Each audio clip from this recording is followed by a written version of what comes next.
Olá pessoal, bem-vindos a mais uma videoaula da nossa disciplina de Introdução à Lógica Matemática. Nessa videoaula faremos uma breve introdução sobre a teoria dos conjuntos. Faremos algumas definições e já iniciaremos com algumas demonstrações. Bem, a caracterização matemática, a definição matemática de teoria dos conjuntos, ela não é trivial e ela envolve uma construção axiomática, que não faz parte do escopo desse nosso curso. Normalmente ela é vista em disciplinas mais avançadas, ou do finalzinho da graduação, ou no início do mestrado. Nesse curso, nós adotaremos uma definição intuitiva que foi proposta pelo matemático George Cantor no final dos anos 1800. Bom, essa teoria dos conjuntos ela é muito importante, porque grande parte da teoria matemática está fundamentada em teoria dos conjuntos. Ou melhor, a teoria dos conjuntos nos dá a linguagem para fazer a matemática que é feita hoje. Como exemplo, as funções ou relações são definidas em termos de teorias de conjuntos. Consequentemente, nós calculamos limites de funções, derivadas, integrais e etc. Então, consequentemente, todos esses conceitos fundamentais da matemática dependem da teoria dos conjuntos. Além disso, ela tem aplicação em áreas como combinatória e teoria dos números, por exemplo, no princípio da indução. Bem, então passemos a analisar a definição 1, que é a definição intuitiva de conjunto de Cantor.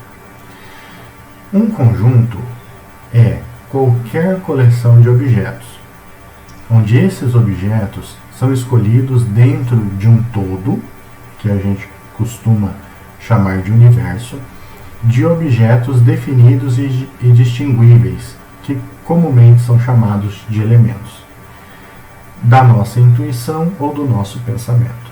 Então veja que essa caracterização de conjunto é algo que reside na nossa imaginação, no nosso pensamento. Nós não conseguimos observar um conjunto em si na prática, mas é, na verdade, o modo como nós organizamos o nosso pensamento. Então, um conjunto seria, de maneira simplificada, qualquer coleção de objetos. Bem, exemplo 1. São exemplos de conjuntos. Por exemplo, o conjunto E, que seria o conjunto dos alunos da disciplina de Lógica Matemática, onde provavelmente você que está me ouvindo faz parte ou pertence a esse conjunto E. Se nós definirmos um conjunto P, o conjunto dos axiomas de Peano, esse conjunto dos axiomas de Peano é um conjunto formado por 5 axiomas que são utilizados na construção do conjunto dos números naturais. Outro exemplo de conjunto seria o conjunto A, o conjunto dos números reais compreendidos entre 0 e 1. Bem, então esses são 3 exemplos simples de conjuntos. Os conjuntos podem ser finitos, tem um número finito de elementos, ou infinitos. Então, voltando ao exemplo 1, os conjuntos E e P são finitos, enquanto que o conjunto A é infinito. Ok? Bom, um conjunto que não possui elementos, ele é chamado de conjunto vazio, e nós denotamos ele desta maneira aqui. Esse é o conjunto vazio. Na teoria de conjuntos, é possível mostrar que o conjunto vazio é único, ou seja, existe um único conjunto que não possui elementos. Estabelecendo uma notação, nós costumamos denotar conjuntos com letras maiúsculas, enquanto que os elementos de conjuntos são comumente denotados com letras minúsculas. Além disso, se um determinado elemento X está no conjunto A, nós escrevemos que dessa maneira aqui, e nós lemos X pertence a A. Caso contrário, se o elemento X não está no conjunto A, nós dizemos que X não pertence ao conjunto A. Escrevemos dessa forma. Imagino que todos vocês já conhecem essa notação bastante simplificada. Passemos então à segunda definição, que é a definição de igualdade entre os conjuntos. Nós dizemos que dois conjuntos são iguais, A e B, quando eles possuem os mesmos elementos. Essa é a definição intuitiva. Porém, pessoal, nessa aula nós estamos mais preocupados em fornecer uma definição lógica, ou uma maneira lógica de formalizar essas definições que estão muito claras no nosso pensamento. Para nós é muito natural perceber que dois conjuntos são iguais se eles têm os mesmos elementos. Agora, como que nós trabalhamos com isso de maneira lógica? E como que nós estabelecemos um mecanismo que nos permita provar a igualdade entre conjuntos sem conhecer todos os elementos dos conjuntos explicitamente, né? Então vamos lá. Logicamente, essa definição pode ser traduzida da seguinte maneira: o conjunto A é igual ao conjunto B, C e somente C, para qualquer elemento X, X pertence a A, C e somente C, X pertence a B. Em outras palavras, se X está em A, então X está em B. Se X está em B, então X está em A. Então vejam que essa é justamente a tradução lógica da definição 2. Faremos mais algumas observações. A primeira: a ordem que os elementos aparecem no conjunto não tem importância. Então, por exemplo, o conjunto formado pelos elementos A, B e C é exatamente igual ao conjunto formado pelos elementos C a B. Ok?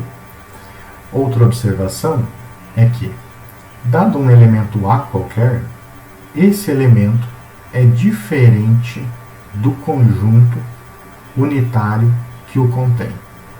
Então vejam bem, quando eu uso a letra A, eu estou me referindo ao elemento A, ou ao objeto A, que pode ser um objeto matemático ou não. Quando eu coloco esse A entre chaves, eu estou me referindo ao conjunto unitário, ou seja, o conjunto que possui só um elemento, e que esse elemento é o elemento A. Correto? Então nós fazemos essa distinção. Olhemos então agora para a definição 3. Sejam A e B conjuntos.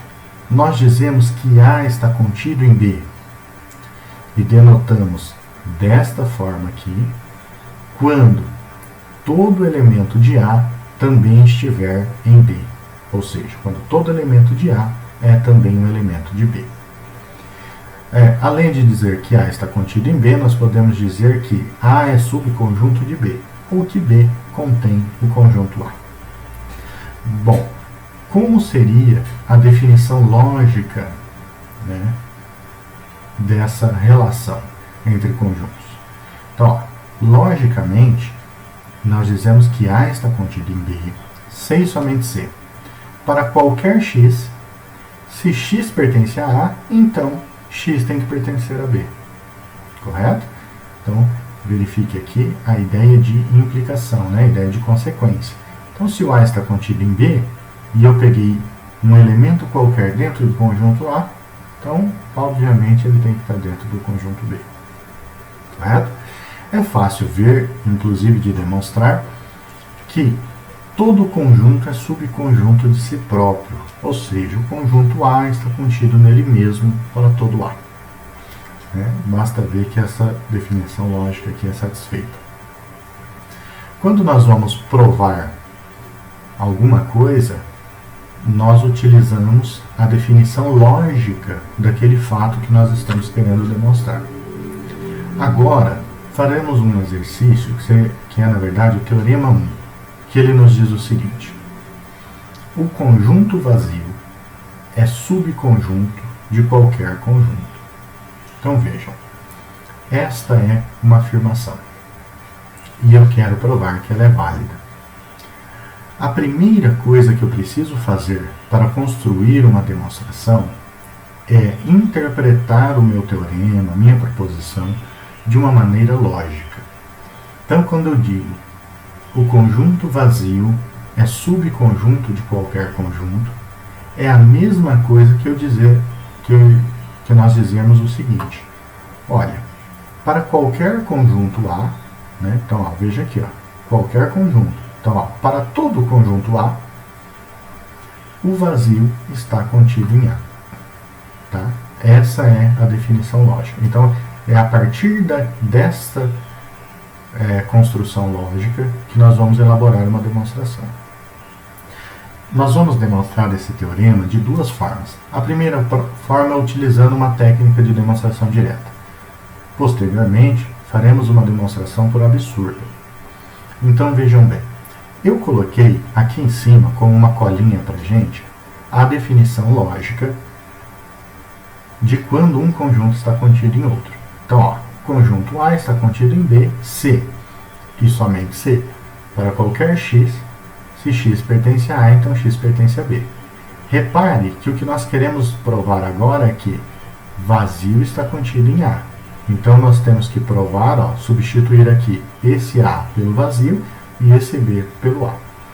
Então, nós temos que provar que para todo x, a proposição se x pertence a vazio, então x pertence a A, é uma proposição verdadeira.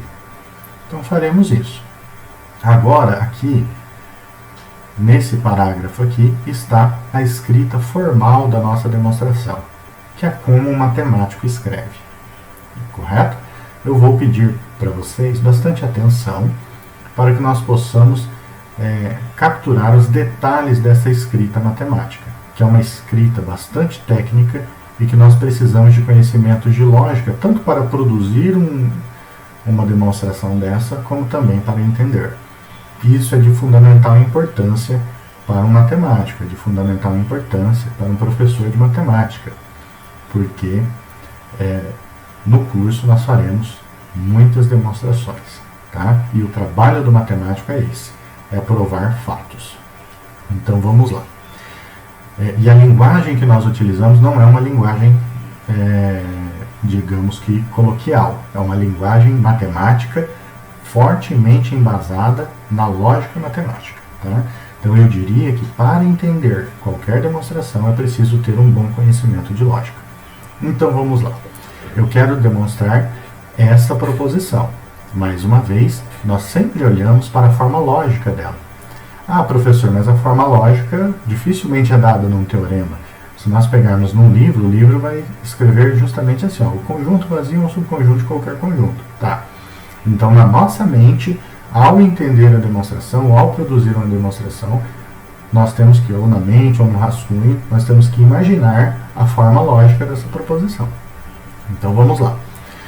Então, olha, eu quero provar que para todo conjunto A, o vazio está contido em A. Então, é para todo A. Como é para todo A, então eu tenho que pegar um conjunto A qualquer, né?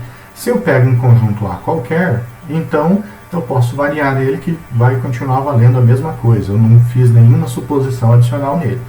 Então, toda vez que eu tenho esse quantificador universal, eu começo pegando um elemento qualquer. Então, ó, seja A um conjunto qualquer. Ok? Aí eu coloquei aqui o que nós vamos mostrar. Precisamos mostrar que o vazio está contido em A. Ou seja, que para qualquer elemento x, é o que está escrito aqui, para qualquer elemento x, a proposição se x pertence ao primeiro conjunto, que é o vazio, então x pertence ao segundo conjunto, que é o A, é uma proposição verdadeira. Repare que essa parte que está em azul, que essa parte aqui, precisamos mostrar que está toda em azul. Por que ela está em azul? Porque ela pode ser omitida da minha demonstração. No livro, dificilmente vem escrito dessa maneira, tá? Mas assim, não está errado. Nós podemos escrever assim. Eu até oriento que no começo, quando nós estivermos ainda se adaptando com a escrita de demonstrações, que nós escrevamos exatamente dessa forma, tá? Mas isso aqui num texto matemático, num artigo, numa tese, numa dissertação, já não teria essa parte aqui que está em azul, muito provavelmente, tá? Nós iríamos direto. Então vamos lá. Seja um conjunto qualquer, nós já sabemos aqui o que nós precisamos mostrar. Então, para mostrar isso, então vejam bem, ó, Eu tenho esse para todo A aqui, já tomei um A. Agora eu tenho que mostrar essa relação de inclusão aqui. Para mostrar essa relação de inclusão, eu vou precisar de um elemento. Esse elemento tem que ser para qualquer elemento. Então eu vou ter que tomar mais um elemento genérico, mais um elemento qualquer. Então, para tanto, tome um elemento qualquer x. Tá. Agora, vejam bem. O conjunto vazio, ele não possui elementos. Então, afirmar que para esse elemento x, o x pertence ao vazio, é uma afirmação que é falsa, uma proposição falsa. Tá? Então vejam bem, quando eu escrevo que um elemento está num conjunto, eu tenho uma proposição. Por quê? Se o elemento de fato está no conjunto, é verdadeiro. Se o elemento não estiver, é falso. Então eu estou afirmando, ó, x pertence a vazio. É falso. Por quê? Porque eu sei que o vazio não tem elementos. Então, ó, x pertence a vazio é falso. Logo, vamos lembrar lá da nossa tabela verdade? Se eu tenho uma condicional, se P então Q, mas a primeira proposição P é falsa, então a condicional é toda verdadeira. Então, logo, a condicional, se x pertence a vazio, então x pertence a A, é verdadeiro. Por que é verdadeiro? Porque a primeira proposição x pertence a vazio já é falsa. Portanto, a condicional é toda verdadeira. Assim, concluímos que o vazio está contido em A. Por que concluímos isso? Porque tomamos um elemento x e argumentamos que se x pertence a vazio, então x pertence a A é uma proposição verdadeira. Correto? Bom, pode parecer um pouco estranho, mas nós precisamos ler algumas vezes para ir nos adaptando a esse tipo de linguagem. A demonstração finaliza assim. Tá? Finaliza assim. Então vejam bem que, para entender essa demonstração, quem pega esse texto, ele tem que conhecer minimamente a definição lógica da inclusão de conjuntos. Tá? Então vamos fazer essa demonstração agora de uma segunda maneira, para que nós possamos ilustrar uma utilização da técnica de demonstração por absurdo. Então, forma 2. Utilizando prova por absurdo. Então, vejam bem. Primeiro, eu repliquei aqui a escrita lógica da proposição. Para todo conjunto A, o vazio está contido em A. Eu quero observar com vocês que essa proposição é equivalente à seguinte condicional. Se A é um conjunto, então o vazio está contido em A.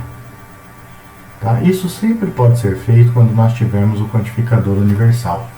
Porque, olha, é para todo conjunto A o vazio está contido em A. Ora, se é válido para todo A, então eu pego um A e verifico se ele é conjunto. Se ele é conjunto, então o vazio tem que estar contido nele. Tá? Então eu posso escrever assim.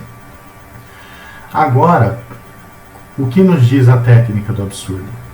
Eu vou reescrever essa condicional, essa segunda condicional, utilizando a prova por absurdo.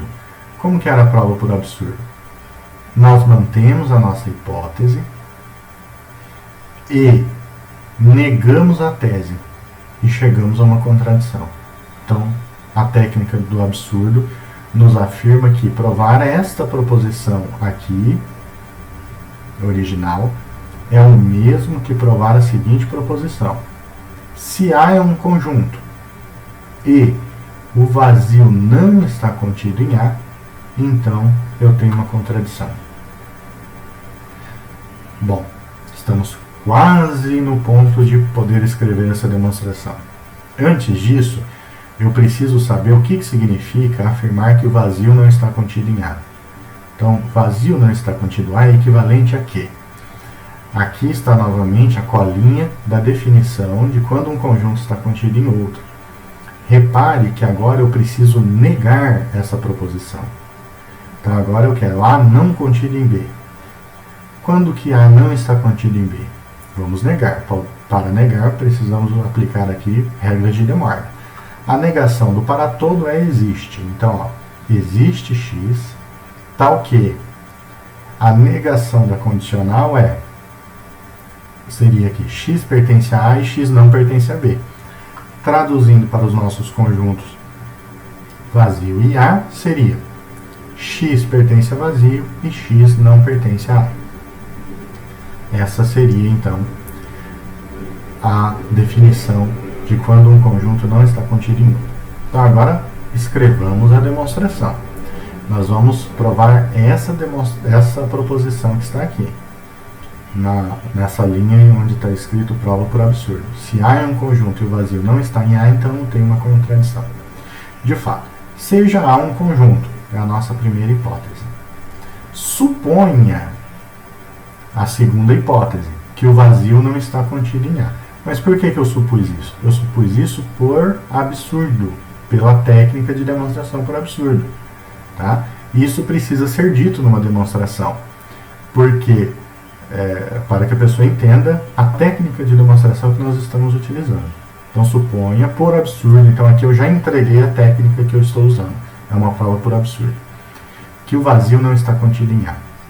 Assim, eu vou dar a interpretação do vazio não estar contido em A, uma interpretação lógica. Assim, existe um elemento x, tal que esse x está no vazio e esse x não está no A.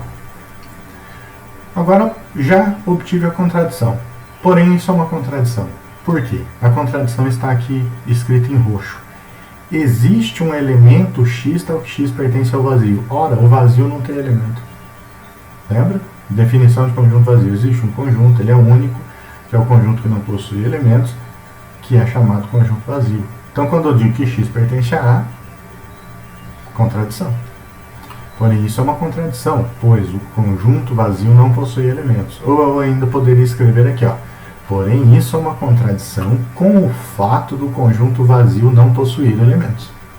Cheguei a uma contradição, acabou a minha demonstração por absurdo. Portanto, ó, veja bem, nós provamos essa proposição aqui, que se A é conjunto e o vazio não está em A, dá contradição.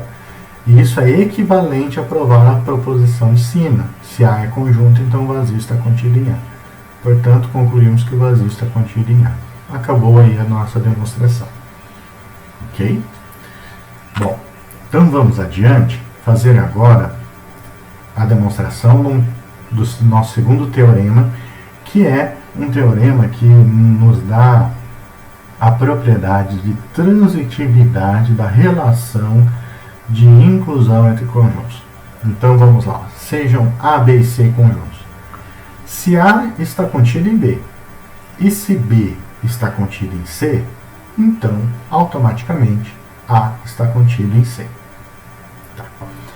Bom, então esse é o teorema, ele tem sentido completo, ok, nós precisamos demonstrá-lo. Bom, esse teorema, a maneira mais simples de fazê-lo é fazendo uma prova direta. Cabe também uma prova por absurdo. Tá? E daí eu até sugiro, fica como exercício que vocês produzam uma prova por absurdo do teorema 2. Na prova por absurdo ficaria assim, ó, se A está contido em B e B está contido em C e A não está contido em C, então eu tenho uma contradição. Isso que vocês vão ter que mostrar. Mas então vamos lá, fazer a nossa prova direta. Sejam A, B e C conjuntos. Então, para quaisquer conjuntos A, B e C, se A está contido em B e B está contido em C, então A está contido em C. Então vamos lá, vamos escrever. Eu tenho um quantificador universal aqui e 3 conjuntos. Então eu tenho que tomar 3 conjuntos quaisquer. Então sejam A, B e C conjuntos. Muitos gostam de escrever conjuntos quaisquer. Não tem problema, pode escrever, tá? Mas na maioria dos textos, numa linguagem um pouco mais, eu diria que até fina, não precisa ficar escrevendo qualquer, tá? Então sejam A, B e C conjuntos. Tais que satisfazem a minha hipótese. A prova direta é assim, assumo a hipótese, mostro a validade da tese. Tais que A está contido em B e B está contido em C, tá? Repare que aqui na minha demonstração eu não vou usar o conectivo lógico de maneira matemática, tá? Estou escrevendo em linguagem natural. Então eu escrevo E ao invés de usar aquele Vzinho deitado, né? Aquele Vzinho de ponta cabeça, melhor.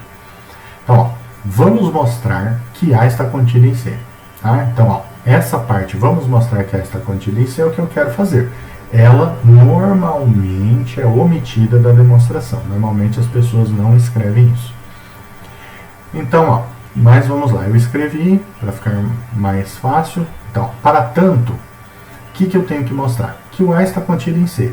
Como que eu mostro que o A está contido em C? Eu tenho que mostrar que para qualquer x, se o x pertence a A, então o x pertence a C.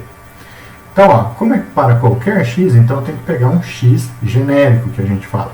Então, seja x pertencente a A, ou tome um x pertencente a A. Tá? Então, tome um x. E esse x vai ter que pertencer a A. Então, tome x pertencente a A. Como? Por hipótese, né? Essas aqui são as nossas hipóteses. O A está contido em B. Mas o x está em A, e como o x está em A, então, pela definição de que um conjunto está contido em outro, eu posso concluir que o x está em B. Né? Por quê? Se A está contido em B e x pertence a A, então eu posso concluir que x pertence a B. Correto? Porque essa proposição tem que ser verdadeira. Se a primeira é verdadeira, a segunda também tem que ser. Então, ó, como A está contido em B, então isso vale. E o x está aqui, então o x tem que estar aqui também. Então, x pertence a B. Além disso, mais uma vez, por hipótese, eu tenho que o B está contido em C. E o x está em B. E x está em B. Então, ó, B está em C. Né? B está contido em C. E x é um elemento de B. Se B está contido em C, todo elemento de B é elemento de C. E x é elemento de B. Então, eu concluo que o x é um elemento de C também. Então, x pertence a C. Acabou a demonstração. Veja bem, tomei um elemento x em A, fiz operações lógicas, uma argumentação lógica, e concluí que x pertence a C. Logo, acabei demonstrando que A está contido em C. Encerramos aí a demonstração. Correto? Vamos adiante agora no nosso exemplo 2. Nosso exemplo 2 é mais uma demonstração. É uma demonstração um pouquinho diferente que nós faremos. É uma demonstração direta, mas baseada na manipulação lógica da definição de igualdade de conjuntos. Ela nos diz o seguinte: demonstrar que conjunto A igual ao conjunto B, se e somente se A está contido em B e B está contido em A. Esse teorema, pessoal, está aqui como exemplo, mas é um teorema, uma proposição. Ele é bastante utilizado. Toda vez que nós demonstramos igualdade de conjuntos, é isso que nós fazemos. Nós mostramos que o A está em B e que o B está em A. Portanto, os dois são iguais. Tá? Bom, então sejam A e B conjuntos. Vamos manipular logicamente a definição de igualdade. Então nós já sabemos, definição número 1 da aula de hoje, que A igual a B, se e somente se. Para qualquer elemento x, se x pertence a A, se e somente se x pertence a B. Tá.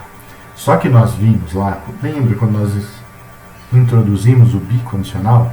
Nós mostramos que a bicondicional P, se e somente se Q, é equivalente à proposição se P, então Q, e se Q, então P. Pode verificar que isso está feito lá nos nossos materiais.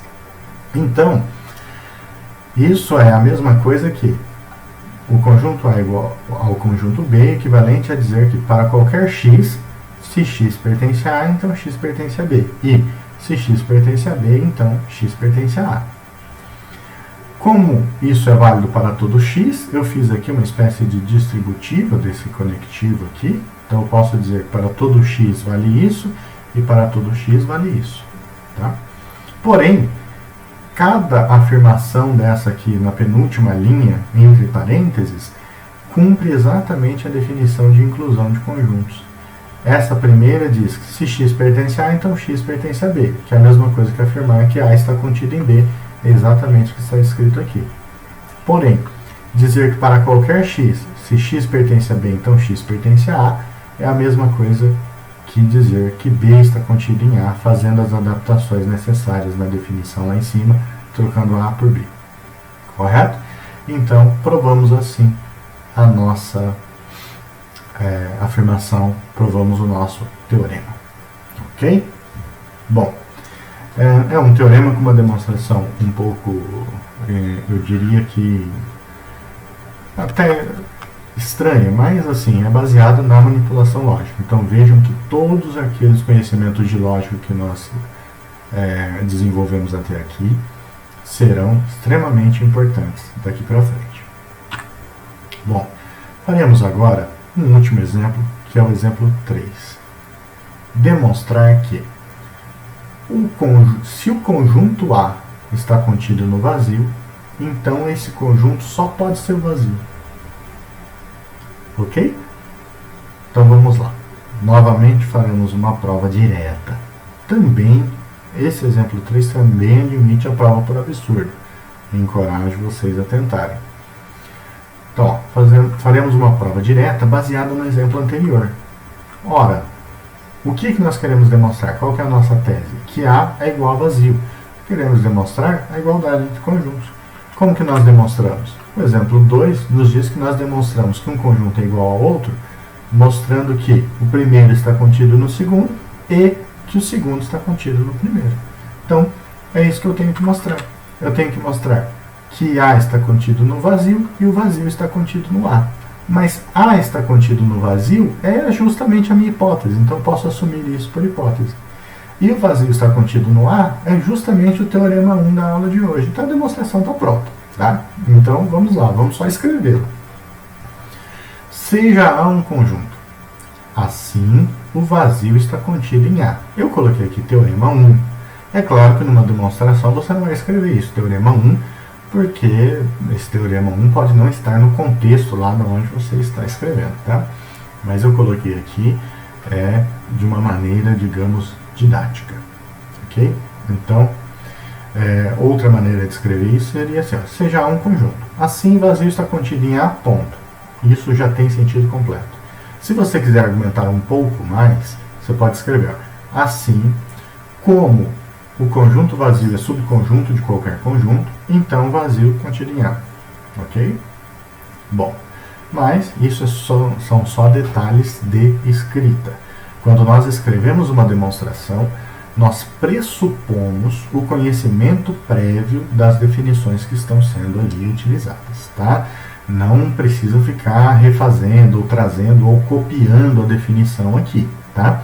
A prova matemática, ela tem que ser uma prova sucinta, ou digamos assim, uma prova enxuta, tá? Uma prova que seja assim, direto ao ponto, ataca aquilo que precisa ser demonstrado.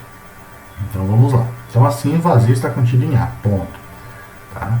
Então assim, a gente já pressupõe que o leitor sabe que o vazio é subconjunto de qualquer conjunto.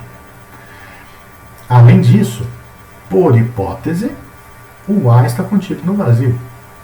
Portanto, como vazio está contido em A e A está contido no vazio, então A igual a vazio. Pronto, terminamos aqui a nossa demonstração. Bom, pessoal, a nossa aula termina aqui. Sugiro que vocês deem uma boa olhada, tentem compreender essa demonstração, as demonstrações que aqui foram feitas, e trabalhem naquele material que foi disponibilizado e postem as dúvidas no nosso fórum. Ok? Até a próxima.